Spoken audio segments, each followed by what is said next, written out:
भारत के सभी तीर्थों के नाम भीष्म जी ने प्रश्न किया कि हे द्विज, दिन के किस भाग में श्रद्धा से श्राद्ध करना चाहिए? वह किन किन तीर्थों में करने से श्राद्ध का बहुत फल होता है? यह सुनकर पुलस्त मुनि कहने लगे कि तीर्थों में प्रथम तो पुष्कर नाम तीर्थ बहुत श्रेष्ठतम है, जो कि सब पुण्यात्मा ब्राह्मणों का मनोरथ सा ही इस भूतल पर स्थित है। वहां पर दान देने, हवन करने और जप करने से निश्चय अनंत फल होता है। यह तीर्थ नित्य ही पितरों को प्यारा और ऋषियों को परम मत है। नंदा तीर्थ, ललता तीर्थ, सुंदर मायापुरी, वैसे ही मित्रपत तीर्थ, उत्तम केदार तीर्थ, गंगा सागर तीर्थ, ये तीर्थ सर्व तीर्थ में व परम शुभदायक है। ब्रह्मसर तीर्थ, शतद्रु नदी का सुंदर जल, नैमिष तीर्थ जो कि सब तीर्थों का फल देता है। जिस नैमिषारण्य में गंगा जी का दूसरा रूप ही गोमती नाम से प्रसिद्ध होकर परम निर्मल जल से बहती है। ये गोमती की धारा गंगा ही के समान सनातनी है। वहीं यज्ञ वराह तीर्थ व देव देव शूलधर तीर्थ है, जहां की स्वर्ण का दान दिया जाता है। वह महादेव जी की अष्टादश भुजी मूर्ति है। इस नैमिष तीर्थ में ही श्री विष्णु भगवान के चक्र का पहिया पहले गिरा था। इससे चक्र तीर्थ के नाम से प्रसिद्ध है। वह इसी से इसका नैमिषारण्य भी नाम है। इसकी सेवा पृथ्वी मंडल के सब तीर्थ नित्य किया करते हैं। यही देव देव वराह जी के दर्शन होते हैं। जो कोई इस तीर्थ में जाता है वह पवित्र शरीर हो नारायण जी के पुर वैकुंठ को जाता है। फिर कोकामुख नामक परमोत्तम तीर्थ, इस तीर्थ होकर इंद्रपुरी के जाने का मार्ग दिखाई देता है। यही फिर तीर्थ व ब्रह्म तीर्थ नाम दो और हैं। पुष्कर के समान ब्रह्मा जी की मूर्ति यहाँ भी निरंतर रहती है। वहां ब्रह्मा जी के दर्शन मात्र से सब स्वर्गों का फल मिलता है। एक कृत नामक सब पापों का नाशक महापुण्यदायक तीर्थ है, जहां आदि नारसिंह नामक साक्षात जनार्दन भगवान आप ही विराजते हैं। एक इच्छुमती नामक तीर्थ है। ये पितरों को कल्याण को देता और नित्य ही बहुत आनंदित करता है। वह एक बड़ा भारी तीर्थ प्रयाग है, जहां गंगा यमुना का संगम है। इस तीर्थ में पिंडदान करने व जलदान करने से पितृगण बहुत ही तृप्त होते हैं। ऐसे ही कुरुक्षेत्र नामक महापुण्य तीर्थ, जिसमें पृथ्वीलोक जाने के लिए मार्ग भी दिखाई देता है, वहां अब भी नीलकंठ के नाम से प्रसिद्ध तीर्थ विद्यमान है। ये सब कामनाओं के फलों को देता है। ऐसे ही भद्रसर, पुण्य मानस सर, मंदाकिनी तीर्थ अर्थात जहां जहां गंगा जी बहती हैं, सब उनके निकट के स्थान तीर्थ ही हैं। गोदावरी, विपाशा जिसे हम व्यासा कहते हैं, सरस्वती, सरमित्रपद स्थान जहां वैद्यनाथ जी महाफल देने वाले हैं, क्षिप्रा नदी, शुभकालंजर, तीर्थोपदेव, हरोत्वेद, गर्भाभेद, महालय, भद्रेश्वर, विष्णुपद, नर्मदा द्वार, फिर गया नामक तीर्थ, जहां की विष्णुपद नामक पितरों का सर्वोपरि तीर्थ है, जहां की आश्विन मास के कृष्ण पक्ष भर में पिंड या जलदान करने से प्रेत योनि में प्राप्त भी पिता, पितामह आदि तुरंत ब्रह्मलोक को चले जाते हैं। इसी के समान ही बद्रिकाश्रम में गंगा जी के तट पे श्राद्ध करने से पीड़ित गणों की मुक्ति होती है। ये जितने गिनाए सबके सब पीड़ित तीर्थ ही हैं। स्मरण करने से सब पापों को हरते हैं। फिर स्नान दान करने से क्या कहना, फिर श्राद्ध करने से तो पितरों को आनंदित ही कर देते हैं। इनके विशेष ओंकार नामक पीड़ित तीर्थ, कावेरी, कपिलोदक नामक तीर्थ, चंडवेगा संभेद, अमरकंटक, इनमें स्नान आदि करने से कुरुक्षेत्र का दूना फल होता है।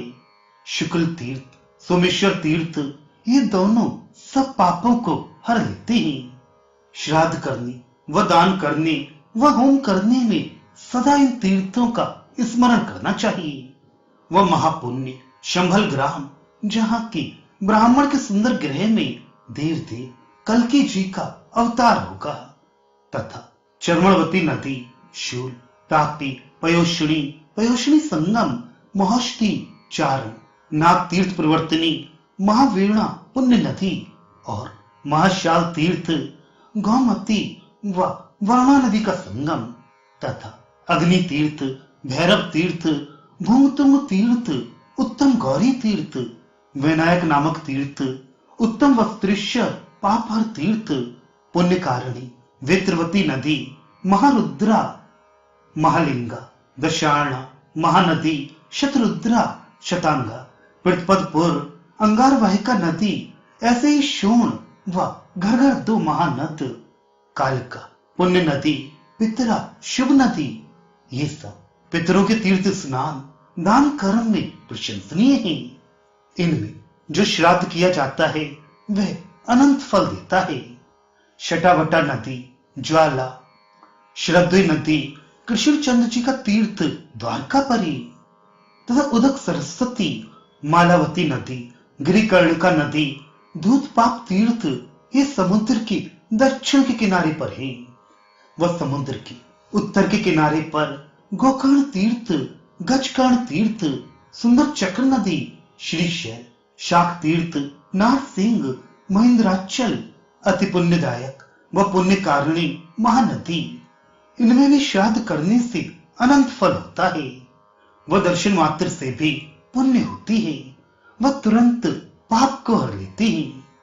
तुंगभद्रा पुण्य नदी, चक्ररथी नदी, भीमेश्वर तीर्थ, कृष्ण वीणा, कावेरी, अंजना नदी, गोदावरी पुण्य नदी, उत्तम त्रिसंध्यापूर्ण तीर्थ, सब तीर्थों से नमस्कार किया हुआ त्र्यंबक तीर्थ, इस तीर्थ में भगवान त्रिलोचन महादेव अपने आप सदा विराजमान रहते हैं। इन सबों में श्राद्ध करने से कोटि गुण फल होता है। स्मरण मात्र से भी पाप सैकड़ों मार्गों को भागते हैं। श्री पर्णा पुण्य नदी, व्यास तीर्थ, यह अति उत्तम तीर्थ है। मत्स्य नदी, कारा, शिवधारा, भव तीर्थ, पुण्य तीर्थ, शाश्वत तीर्थ, पुण्यदायक, रामेश्वर तीर्थ, वीणापुर, अलमपुर, अंगारक, आत्मदर्श तीर्थ, अलम्बुश तीर्थ, वस्तुव्रातेश्वर तीर्थ, गोकामुख तीर्थ, गोवर्धन पर्वत, हरिश्चंद्र, पुरुषचंद्र, पृथुदक तीर्थ, सहस्त्राक्ष, हिरण्याक्ष तीर्थ, कदली नदी, नामधेय नदी, सौमित्री, संगत तीर्थ, इंद्रनील, महानाद, प्रिय मेलक, ये भी सब सदा श्राद्ध के लिए पवित्र व अति पुण्यदायी है, जिससे कि इन सब में दिया हुआ दान कोटि गुना अधिक फल देने वाला है। इनके स्मरण करने मात्र से पापों के सैकड़ों टुकड़े हो जाते हैं। परम पावन श्री पर्णा नदी, अत्यंत उत्तम व्यास तीर्थ, मत्स्य नदी, राका, शिवधारा, विख्यात भव तीर्थ, सनातन पुण्य तीर्थ, पुण्य में रामेश्वर तीर्थ, वीणायु, अमलपुर, प्रसिद्ध मंगल तीर्थ, आत्मदर्श तीर्थ, अलम्बुश तीर्थ, वत्सव्रातेश्वर तीर्थ, गोकामुख तीर्थ, गोवर्धन, हरिश्चंद्र, पुरुषचंद्र, पृथुदक, सहस्त्राक्ष, हिरण्याक्ष, कदली नदी, नामधेय तीर्थ, सौमित्र संगम तीर्थ, इंद्रनील, महाना तथा प्रिय मेलक, ये भी श्राद्ध के लिए अत्यंत उत्तम मानी गई हैं। इनमें संपूर्ण देवताओं का निवास बताया जाता है। इन सब में दिया हुआ दान कोटि गुना अधिक फल देने वाला होता है। पावन नदी बाहुदा, शुभकारी सिद्धवट, पाशुपत तीर्थ, पर्यटका नदी, इन सब में किया हुआ श्राद्ध भी 100 करोड़ गुना फल देता है। इसी प्रकार पंच तीर्थ और गोदावरी नदी भी पवित्र तीर्थ है। गोदावरी दक्षिण वाहिनी नदी है। उसके तट पर हजारों शिवलिंग हैं। वहीं जामदग्नि तीर्थ और उत्तम मोदायतन तीर्थ है, जहां गोदावरी नदी प्रतीक के भय से सदा प्रवाहित होती रहती है। उसके सिवा हव्य कव्य नाम का तीर्थ भी है। वहां किए हुए श्राद्ध, होम और दान 100 करोड़ गुना अधिक फल देने वाले होते हैं। सहस्त्रलिंग और राघेश्वर नामक तीर्थ महात्म्य भी ऐसा ही है। वहां किया हुआ श्राद्ध अनंत गुना फल देता है। शालग्राम तीर्थ, प्रसिद्ध सोनपत तीर्थ, वैश्वनराश्य तीर्थ, सारस्वत तीर्थ, स्वामी तीर्थ, मलंद्रा नदी, पुष्पसल्ला कौशिकी, चंद्रका, विदर्भा, वेगा, प्राणमुखा, कावेरी, उत्तरोगा और जालंधर गिरी, इन तीर्थों में किया हुआ श्राद्ध अक्षय हो जाता है। लोहदंड तीर्थ, चित्रकूट, सभी स्थानों में गंगा नदी के दिव्य एवं कल्याणमय तट, कुब्जामक, उर्वशी पुलेन, संसार मोचन और ऋण मोचन तीर्थ, इनमें किया हुआ श्राद्ध अनंत हो जाता है। अट्टाहस तीर्थ, गौतमेश्वर तीर्थ, वशिष्ठ तीर्थ, भारत तीर्थ, ब्रह्मावर्त, कुशावर्त, हंस तीर्थ, प्रसिद्ध पिंडारक तीर्थ, शंखोद्वार तीर्थ, भांडेश्वर तीर्थ, बिल्वक तीर्थ, नील पर्वत, सब तीर्थों का राजाधिराज बद्री तीर्थ, वसुधारा तीर्थ, राम तीर्थ, जयंती, विजय तथा शुक्ल तीर्थ, इनमें पिंडदान करने वाले पुरुष परम पद को प्राप्त होते हैं। मार्तग्रह तीर्थ, करवीरपुर तथा सब तीर्थों का स्वामी सप्त गोदावरी नामक तीर्थ भी अत्यंत पावन है। जिन्हें अनंत फल प्राप्त करने की इच्छा हो, उन पुरुषों को इन तीर्थों में पिंडदान करना चाहिए। मगध देश में गया नाम की पुरी तथा राजगिरी नाम का उत्तम तीर्थ है। वहां च्यवन मुनि का आवक, पुनपुन नदी और विश्ववारा तीर्थ, ये सभी पुण्यमय स्थान हैं। राजेंद्र, लोगों में ये किंवदंती प्रचलित है कि एक समय सब मनुष्य ये कहते हुए तीर्थों और मंदिरों में आए थे कि क्या हमारे कुल में कोई ऐसा पुत्र उत्पन्न होगा जो गया की यात्रा करेगा। जो वहां जाएगा वह 7 पीढ़ी तक के पूर्वजों को और 7 पीढ़ी तक की होने वाली संतानों को तार देगा। माता महा आदि के संबंध में भी यह सनातन श्रुति चिरकाल से प्रसिद्ध है।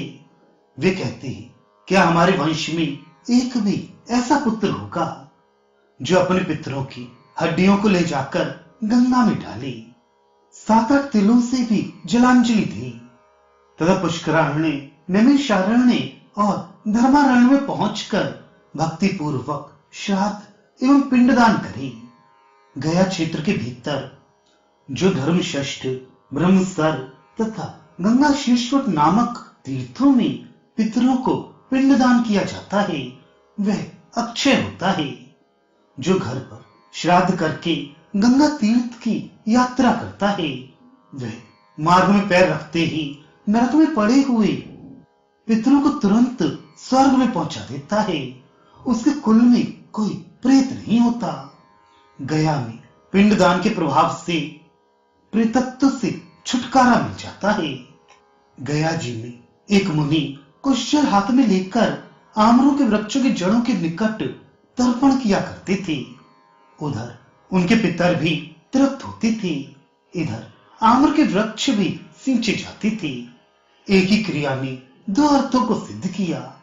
गया में पिंडदान करने से अन्य कोई भी दान विशेष नहीं होता, क्योंकि एक ही पिंड देने से तृप्त होकर पितृगण मोक्षगामी हो जाते हैं। कोई कोई मुनि लोग सब पदार्थों में अन्न को श्रेष्ठ कहते हैं, कोई कोई द्रव्य को कहते हैं, परंतु गया तीर्थ में जितना अन्न के पिंड देने का महात्म्य है, द्रव्य आदिकों का उतना नहीं है। वह जो पुरुष मानस के दक्षिण या उत्तर के किनारे पर जाकर सब प्रकार पवित्र मन रहते हैं, वह वहां जाकर महाचल महानदी के दर्शन करते हैं और शेष ब्राह्मणों को प्रणाम करते, उनको जन्म लेने का फल मिल जाता है। और निश्चय मनुष्य जो जो इच्छा करता है उसको निसंदेह प्राप्त होता है। ये तीर्थों का महात्म्य मैंने संक्षेप से कहा, विस्तार से तो ब्रह्मा जी भी नहीं कह सकते, मनुष्य क्या कह सकता है। सत्य, दया और इंद्रिय निग्रह भी तीर्थ है। वह आश्रमों के गृह में भी श्रद्धा पूर्वक श्राद्ध आदि करने से तीर्थों के समान ही फल मिलता है। परंतु घर की अपेक्षा सब तीर्थों में साधारण रीति से करने से भी कोटि गुण अधिक फल मिलता है। और गया जी में पिंडदान से तो मोक्ष पद मिलता है। इससे श्राद्ध के विषय में गया के समान कोई भी तीर्थ नहीं है। इससे जहां तक हो सके तीर्थ में ही श्राद्ध करें। प्रातः काल 3 मुहूर्त तक संगम काल कहलाता है। फिर 3 मुहूर्त तक मध्याह्न, उसके पीछे सायंकाल होता है। उसमें श्राद्ध कभी नहीं करना चाहिए। वह राक्षसी वेला सब कर्मों के लिए निंदित है। दिन में सदा 15 मुहूर्त हुआ करते हैं। उनमें जो 8वां मुहूर्त है उसकी कुतक संज्ञा है। उसी मुहूर्त में सदा मध्याह्न काल हुआ करता है। उसमें सूर्य देव कुछ मंद हो जाते हैं। इससे वह समय अनंत फल देने वाला होता है। बस उसी में श्राद्ध का आरंभ करना चाहिए। इसी प्रकार गेंडे का पात्र, नेपाल देश का कंबल, स्वर्ण, कुश, तिल, गाय का दूध, घृत आदि मध्याह्न काल सहित 7 ये कुतक कहलाते हैं। वह कन्या का पुत्र 8वां कुतक कहा जाता है। पाप को कुत्सित कहते हैं।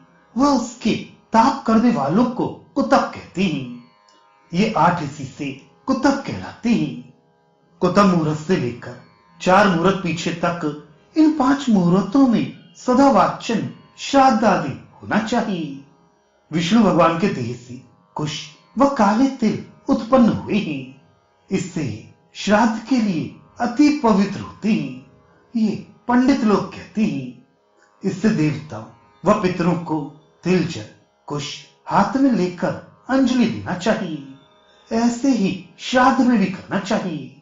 हे राजन, ये पुण्य, पवित्र, आयुर्दाय बढ़ाने वाला व सब पाप नाशने वाला है। तीर्थों का अनुकीर्तन तुमसे हमने किया। जो पुरुष इसे सुनेगा या पढ़ेगा वह लक्ष्मी युक्त होगा। इसे तीर्थवासियों के सामने श्राद्ध समय में भी पढ़ना चाहिए, क्योंकि ये सब पापों को शांत करता है व अलक्ष्मी को नाशता है। इससे अवश्य पठनीय है।